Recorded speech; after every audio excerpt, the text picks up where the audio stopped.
أعوذ بالله من الشيطان الرجيم. بسم الله الرحمن الرحيم.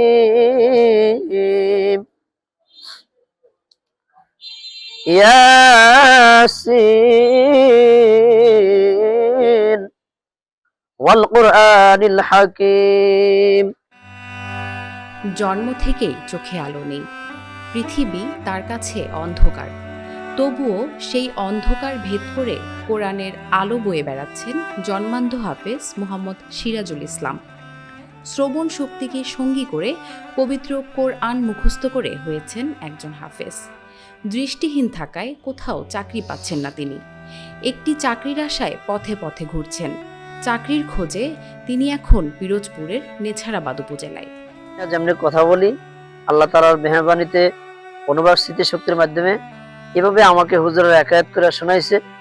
ওই আয়াতের মাধ্যমে আমি আল্লাহ তাআলার যে অনুবাদ শক্তির কানের শ্রবণের দ্বারা শুনে শুনে আমি মুখস্থ করছি। যে আমার দেশের বাড়ি হচ্ছে চাঁদপুর মতলব উত্তরে, আর আমি কোরআনে হাফেজ শেষ করছি ঢাকা নবাবগঞ্জ থেকে। নেছারাবাদের সার্সি নার্সি হলো আমি একজন হাফেজ হিসেবে, একটু শিক্ষক নিয়োগ হিসেবে আসছিলাম। যে আল্লাহ পাক যে আমার চোখের আলো দেয় নাই, আমি যেভাবে চোখ না থাকা অবস্থায় আল্লাহ পাকের আধ্যাত্মিক জ্ঞানের মাধ্যমে শুনে শুনে আমি কোরআন হাফেজটা হয়েছি।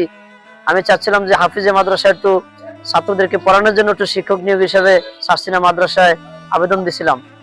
তো এখানে ক্লাস টিচার বেশি দেখে ওনারা আমাকে চেষ্টা করতেছিল এবং এখনো চেষ্টা করতেছে অন্য কোনো একটা মাদ্রাসায় যেখানে শিক্ষক কম আছে যাতে আমাকে একটু নেওয়ার প্ল্যান হইতে পারে আল্লাহ পাকের মেহেরবানিতে। তবে কোনো ব্যবস্থা হইতেছে না বিদায় আমি সার্সিনা দরবারে মাদ্রাসায় আসছি। এখানে হুজুর আমাকে রেখেছেন দরবার শরীফের মেহমানখানায়, আর মাজার শরীফের দোয়া কালাম পড়ি, সবার জন্য দোয়া করি। আর এলাকার ইমাম সাহেব এবং মুসল্লিরা আমাকে সবাই একটামের সহিত যা কিছু দেখে। আমি অন্ধবিদায় প্লাফনের দুষ্টামি ফাইজলামি একটু দেখে ধরতে পারতাম না বিদায় অনেক মাদ্রাসার কমিটিরা নিতে চাচ্ছেন আর কি।